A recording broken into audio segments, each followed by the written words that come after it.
ऊपर वाले एंड और नीचे वाले एंड पे करंट की डायरेक्शन अपोजिट होगी। अगर यहाँ से करंट इस तरफ गई तो नीचे वाले से इधर आई होगी। और यानी जब मैं इसको लूप के अंदर कंसीडर करूँगा, यस डियर स्टूडेंट्स, आज का टॉपिक है क्लास 12th के लिए toroid, magnetic field of toroid. तो सबसे पहले बात करते हैं कि टोरॉइड क्या चीज़ होती है। टोरॉइड होती है सोलिनॉइड को जब हम दोनों एंड्स से मिला देते हैं तो ये स्ट्रक्चर कहलाती है फिर हमारी टोरॉइड। यानी toroid is an endless solenoid.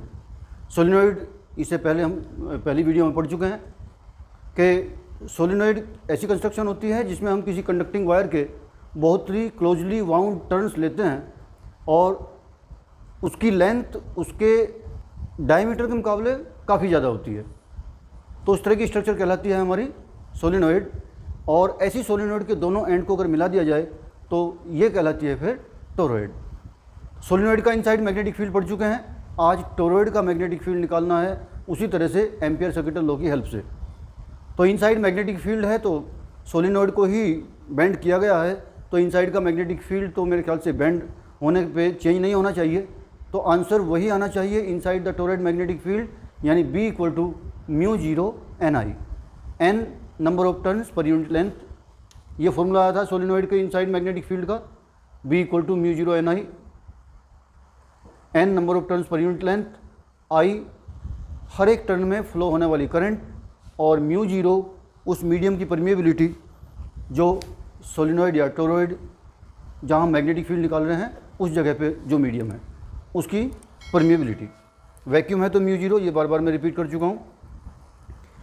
तो इस टोरॉइड का मैग्नेटिक फील्ड निकालते हैं और उसी तरह से आउटसाइड द टोरॉइड भी, इसके इनर कोर में भी मैग्नेटिक फील्ड निकालना है और अंदर की साइड यहाँ पे भी मैग्नेटिक फील्ड निकालना है। 3 पोजीशंस पे मैग्नेटिक फील्ड निकालेंगे। मान लीजिए ये पॉइंट P1 है, इस पे मैग्नेटिक फील्ड निकालना है। सोलिनॉइड के अंदर अगर पॉइंट P2 है तो वहाँ निकालना है, और तीसरा पॉइंट टोरॉइड के बाहर है P3, वहाँ निकालना है। तो सबसे पहले हम 1 पे ही देख लेते हैं, P1 पे।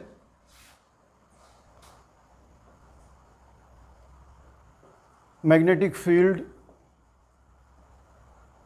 Inside the toroid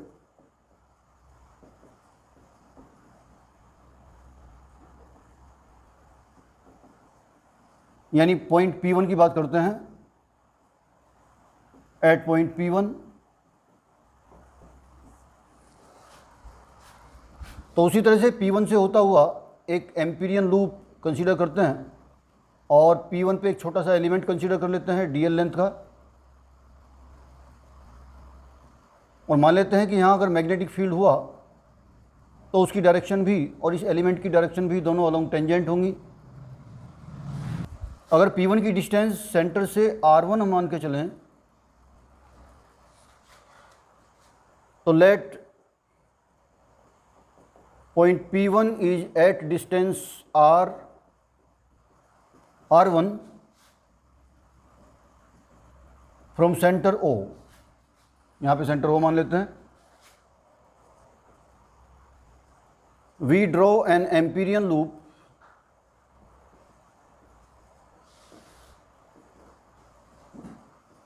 passing through P,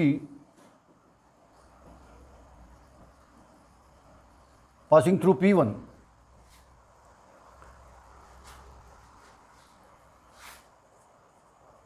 if B is the magnetic field,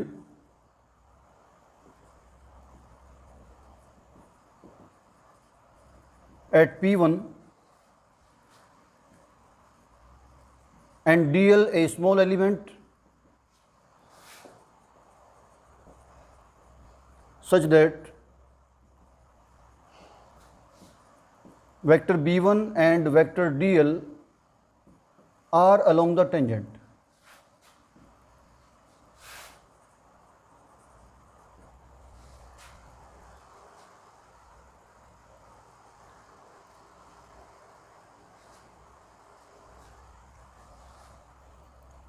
So therefore, from Ampere circuital law,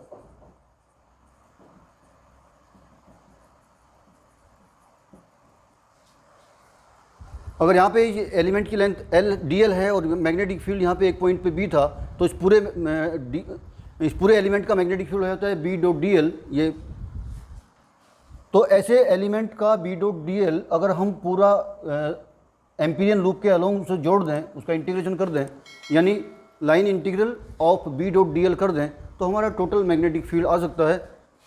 ampere circuital law से हमें उस इंटीग्रल की वैल्यू पता है कि बी डॉट डी एल का इंटीग्रेशन करते हैं तो हमारा आ जाता है mu zero times the net current threading the Amperian loop.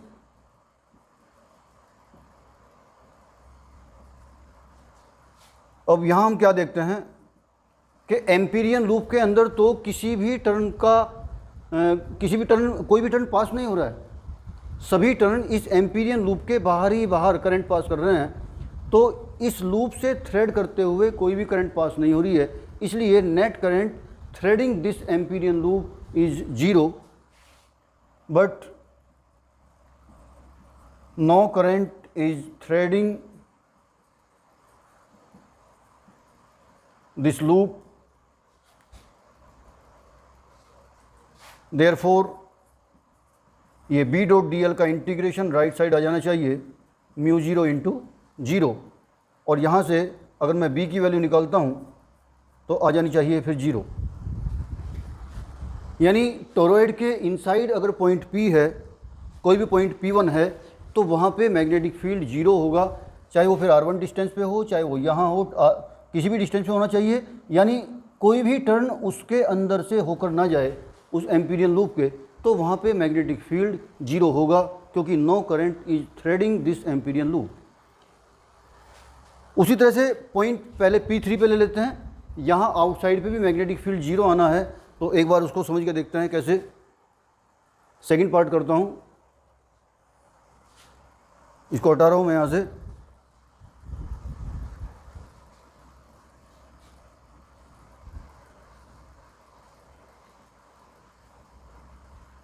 Magnetic field outside the toroid at point P3।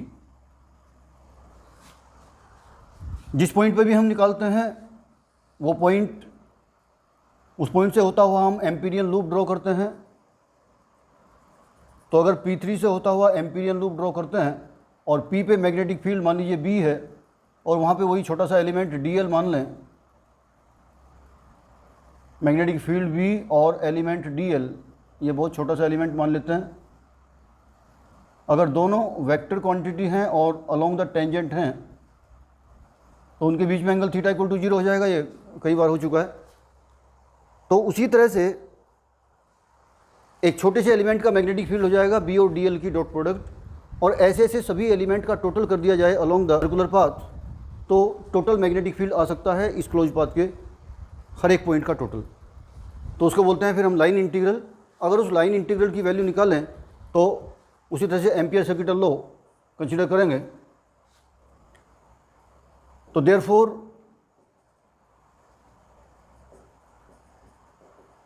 Taking an Amperian loop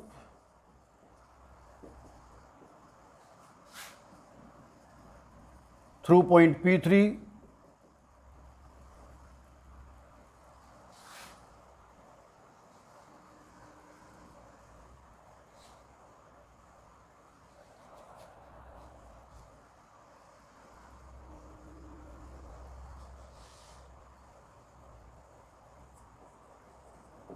if B is the magnetic field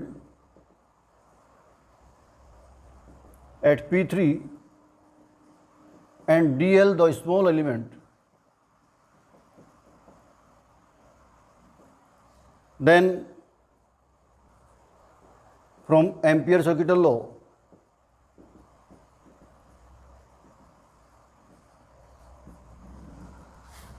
उसी तरह से अगर P पे मैग्नेटिक पॉइंट P3 पे magnetic field B है और हमने यहाँ छोटा सा एलिमेंट लिया है, तो B और DL की डॉट प्रोडक्ट यहाँ पे इस एलिमेंट का टोटल मैग्नेटिक फील्ड हो जाएगी। तो ऐसे ऐसे सभी एलिमेंट का मैग्नेटिक फील्ड जोड़ देंगे तो एम्पियर सर्किटल लॉ से उसकी वैल्यू निकल सकती है। तो therefore from ampere circuital law फिर वही B डॉट DL का line integral along this closed path must be mu zero times the net current. Threading this loop.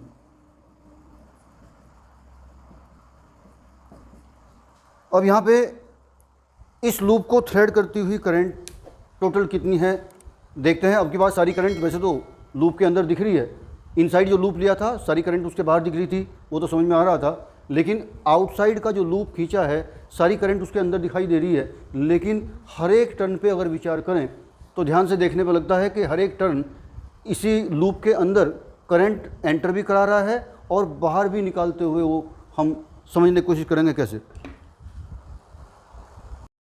ये देखिए, ये मान लेते हैं मेरे हाथ में वो एम्पीरियन लूप है, ये जो मैंने खींचा हुआ है, ये एक वायर को सर्कुलर फॉर्म में मोड़ के मैंने लिया है। तो ये तो है मेरा एम्पीरियन लूप और इसके अंदर टोरॉइड के टर्न्स हैं, ऐसे चलते जा रहे हैं जो बोर्ड पे दिख रहे हैं। उनमें से एक टर्न पे मैं विचार कर लेता हूँ कि मान लीजिए एक टर्न दूसरे हाथ में जो मेरा सर्किल बना के मैं पकड़ रहा हूँ, ये एक लूप, एक टर्न है उसका टोरॉइड का। तो ये जब इस लूप के अंदर इस तरह से दिखाई देगा, ये देखिए ये सामने दिख रहा होगा, तो इस टर्न के ऊपर वाले हिस्से में अगर करंट एक तरफ आ रही है तो नीचे वाले यहाँ पे, नीचे वाले ये वाला पॉइंट, ये मैं बता रहा हूँ, इस पे करंट दूसरी तरफ भी जा रही होगी। ऊपर वाले एंड और नीचे वाले एंड पे करंट की डायरेक्शन अपोजिट होगी। अगर यहाँ से करंट इस तरफ गई तो नीचे वाले से इधर आई होगी। और यानी जब मैं इसको लूप के अंदर कंसीडर करूँगा तो लूप के अंदर एक तरफ से करंट यानी ऊपर वाले एंड से करंट अगर एंटर करती है तो नीचे वाले पॉइंट से वही करंट बाहर भी निकलती हुई दिखेगी। तो एक ही करंट सेम स्ट्रेंथ की जब एंटर भी करेगी और बाहर भी निकलेगी तो नेट थ्रेडिंग करंट हो जाएगी I माइनस I यानी 0। ये हर एक टर्न का हम लेके चलेंगे। तो यहाँ पे एम्पीरियन लूप के अंदर करंट थी तो दूसरी तरह से 0 हो गई। इनसाइड तो एम्पीरियन लूप था तो उसके अंदर करंट ही थ्रेड नहीं कर रही थी, इसलिए I की वैल्यू 0 होने के कारण मैग्नेटिक फील्ड 0 हुआ। लेकिन जो आउटसाइड का लूप था उसमें हर एक टर्न के लिए जितनी करंट एंटर करती है इस एम्पीरियन लूप के अंदर उतनी ही करंट थ्रेड इसके लूप से बाहर जाती हुई हमें दिख रही है। तो net current threading this loop becomes 0 for each and every turn off this toroid. तो यहाँ पे वो नेट करंट भी हो जाएगी 0। तो इस बात को मैं यहाँ लिख भी देता हूँ, because for each current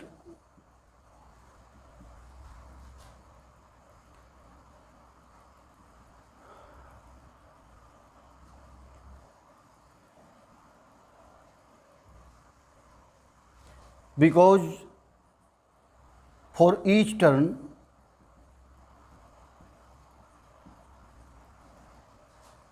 the same current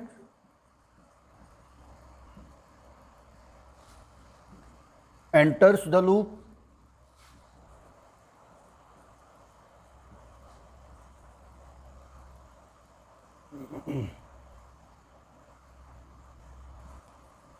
at upper side of the turn and the same current comes out at lower side, at its lower side.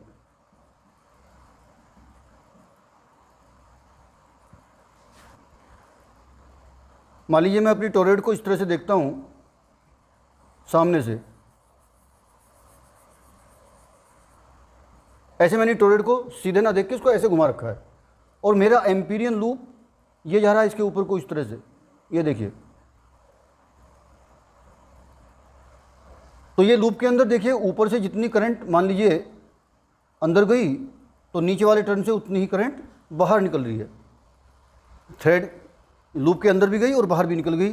तो इस तरह से हो गया जैसे ये लूप था उसमें जितनी करंट एक डायरेक्शन में उतनी करंट दूसरी डायरेक्शन में, तो नेट करंट हो जाएगी वहाँ पे 0, क्योंकि हर एक टर्न में सेम करंट फ्लो हो रही है। तो देयरफॉर नेट करंट इज 0। तो देयरफॉर यहाँ पे हमारा B डॉट DL ये हो जाएगा μ0 इंटू 0 यानी 0, और इसको सोल्व करेंगे डॉट प्रोडक्ट खोल के सब कुछ, तो B की वैल्यू फिर भी प्रूव हो जाएगी 0, यानी आउटसाइड द टोरॉइड भी मैग्नेटिक फील्ड होगा 0। अब लेते हैं कि टर्न्स के अंदर इसका जो कोर पार्ट है इसमें मैग्नेटिक फील्ड क्या होगा। तो थर्ड पार्ट प्रूव करते हैं। मैग्नेटिक फील्ड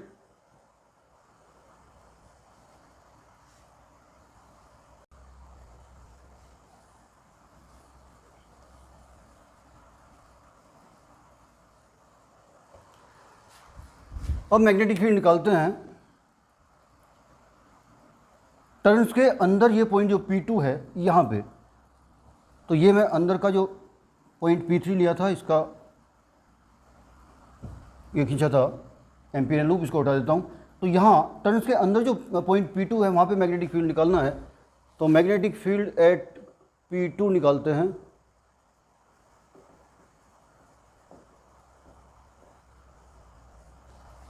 सेम वही P2 से होता हुआ एक एम्पीरियल लूप कंसीडर कर लेते हैं। मान लीजिए सेंटर से इसकी डिस्टेंस रही R2। उसी तरह से यहाँ पे एक छोटा सा एलिमेंट कंसीडर करेंगे, उसकी लेंथ dl और उसका वेक्टर dl वेक्टर जो है अलोंग द टेंजेंट। और यहाँ पे मैग्नेटिक फील्ड अगर B है तो उसको भी along the tangent, right hand rule के अकॉर्डिंग, दोनों अलोंग द टेंजेंट होने के कारण उनके बीच का एंगल 0। तो late point P2 is at distance R2 from the center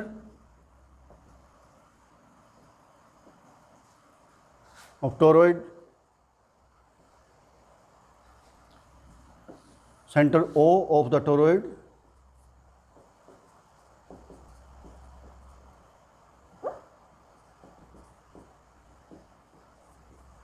if B is the magnetic field,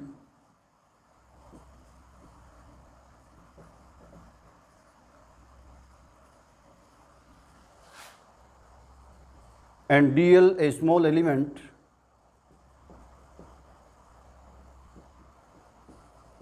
at P2, then from Ampere circuital law,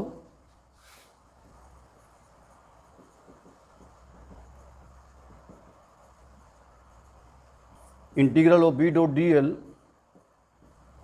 equal to mu 0I और फिर वही net current.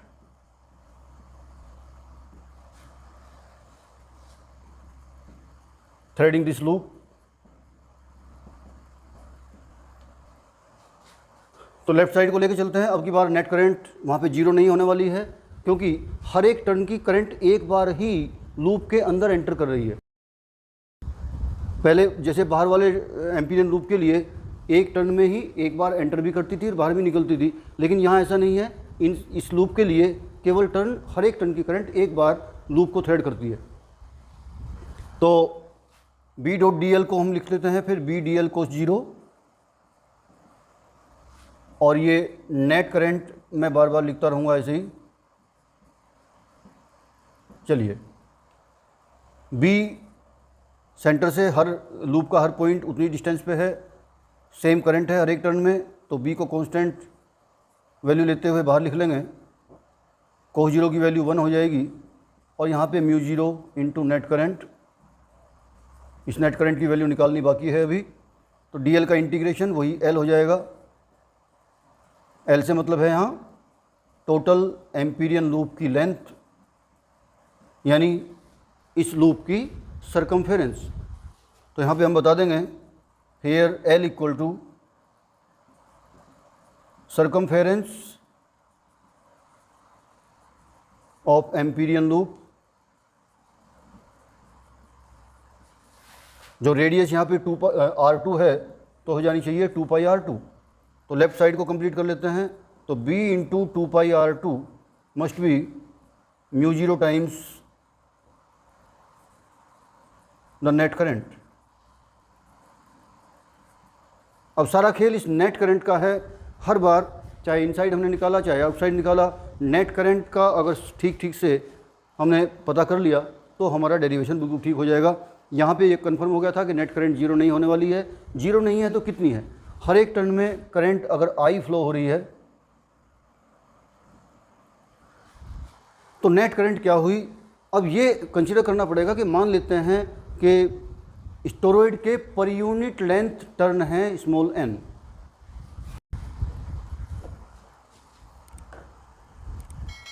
तो चलिए ये मैं हटा देता हूं यहां से।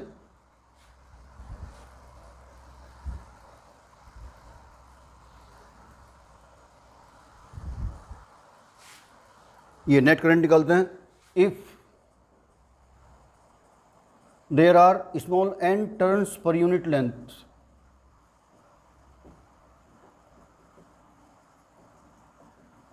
इन दिस टोरॉइड,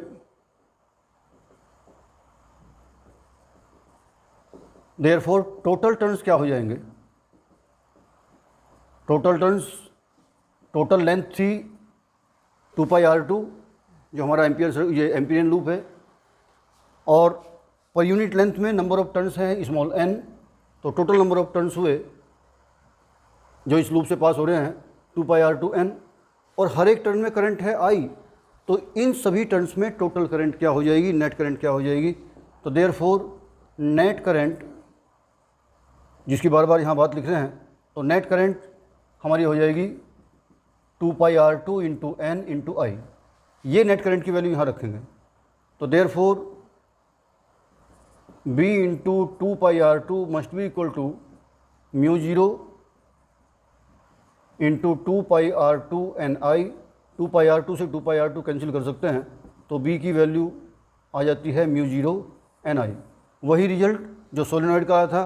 तो सोलिनॉइड तो थी ही ये, सोलिनॉइड को बेंड करके ही टोरॉइड बनाई गई थी, तो इनसाइड का मैग्नेटिक फील्ड उसी फॉर्मूला हमें आना था। तो B इक्वल टू आया μ0 ni। तो ये इस तरह से टोरॉइड का मैग्नेटिक फील्ड हो जाता है। इस पर एक छोटा सा न्यूमेरिकल कर लेते हैं ताकि ये और थोड़ा क्लियर हो जाए।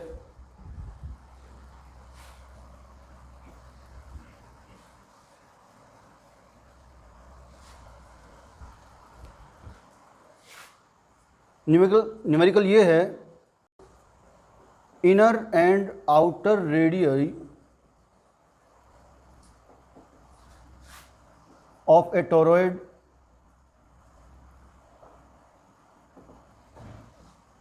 are 10 centimeter and 12 centimeter.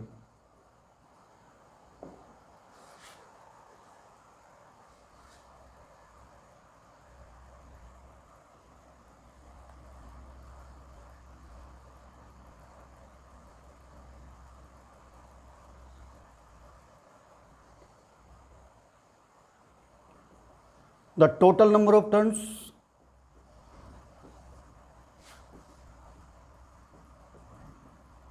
in this toroid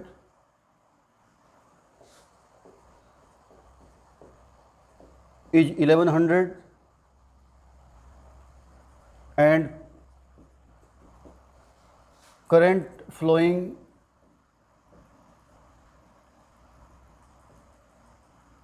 in it is 5 ampere. तो पूछा गया है find magnetic field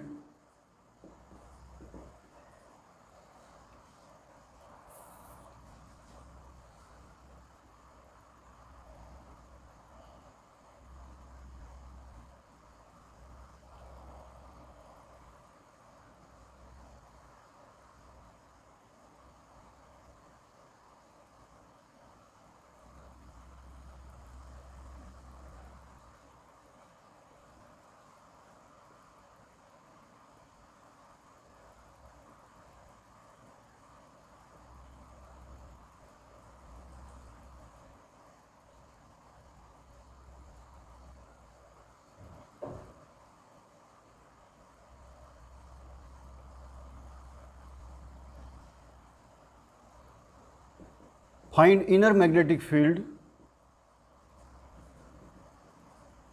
of this toroid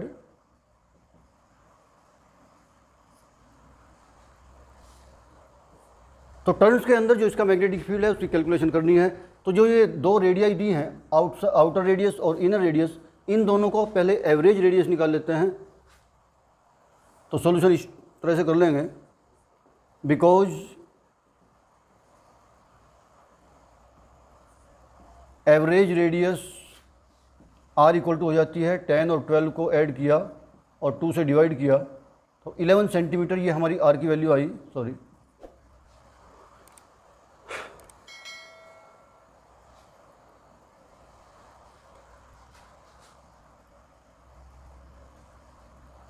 तो देयरफॉर टोटल लेंथ क्या हो जाएगी टोरॉइड की, 2πr के इक्वल। और इस टोटल लेंथ से अगर हम टोटल नंबर ऑफ टर्न्स को डिवाइड कर दें तो number of turns per unit length आ जाएंगे हमारे। Therefore number of turns per unit length ये हो जाएंगे हमारे 1100/2πr। आर की वैल्यू हमारे पास है, तो 1100/2π और इसको 11 से डिवाइड कर देता हूँ। इतने टर्न्स हमारे आए पर यूनिट पर सेंटीमीटर। तो सेंटीमीटर को पहले ही हम मीटर में कन्वर्ट कर लेते हैं, 11 × 10⁻² मीटर, और फिर यहाँ पे इस तरह से कन्वर्ट करते हैं, नहीं तो MKS सिस्टम में कन्वर्ट करके हमें करना चाहिए। तो number of turns per unit length जिनको हम बोलते हैं स्मॉल n, वो हमारी वैल्यू आ जाती है। करंट हमें 5 एम्पीयर दे ही रखी है, तो सीधा मैग्नेटिक फील्ड का फॉर्मूला लगाते हैं। देयरफॉर मैग्नेटिक फील्ड B = आ जाता है μ0 Ni। μ0 की वैल्यू हम जानते हैं 4π × 10⁻⁷। n की value number of turns per unit length निकाल चुके हैं, 1100/2π × 11 × 10⁻²। और I की वैल्यू 5 एम्पीयर ये हमें दे रखी है ये। तो 2π से 4π काट दीजिए, 11 से 1100 काट दीजिए, और जो बचा उसको लिख दीजिए। तो 5 × 2 10 तो ये हो गया, और 10 की पावर कितनी बचती है हमारे पास, 10 की पावर 2 ये हैं, ये -2 भी प्लस हो जाएंगी, 10 की पावर 4, 7 में से जाके 10 की पावर -3। तो 10 × 10 की पावर -3 इतने टेस्ला हमारा मैग्नेटिक फील्ड जनरेट हो सकता है टोरॉइड के अंदर, या फिर 0.01 कह सकते हैं। ये हमारा आंसर आ जाता है। अगर आउटसाइड पूछता है और यहाँ पे इनसाइड पूछता है तो दोनों मैग्नेटिक फील्ड हमारे 0 होंगे, अगर ऐसा क्वेश्चन पूछा जाता है तो।